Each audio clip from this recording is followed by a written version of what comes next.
So hey guys, in this video I'm quickly going to show you that how you can configure your environment variable settings for Python. So you might be getting this error whenever you try to check the Python version in your system that Python was not found.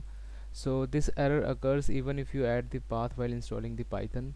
So what you have to do is to copy two paths and paste it to the environment setting of this machine. So to copy those two paths you have to locate to the folder where you have installed the Python. So go to the C drive and then click on find the users and then max your user can be different, and go to the app data. If you are not seeing this app data, then you have to enable it from the view folder and click on the hidden files, hidden items, then click on app data and then local, and then look for the programs, and then here it is Python.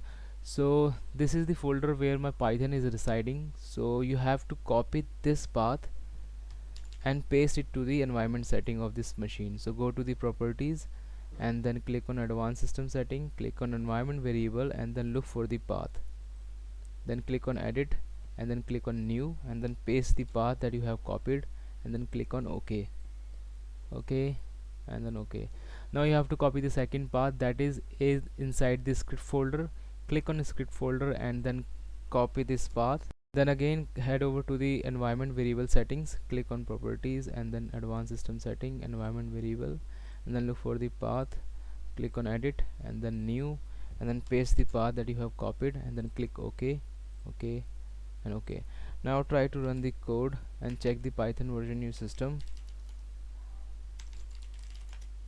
Here you can see the it is showing that Python version 3.9.0. If you are not still able to solve your problem, you can comment down your problem in the description box or comment box, or you can mail me your problem at the mail you will find in the description box. The rest, you are awesome. Thanks for watching.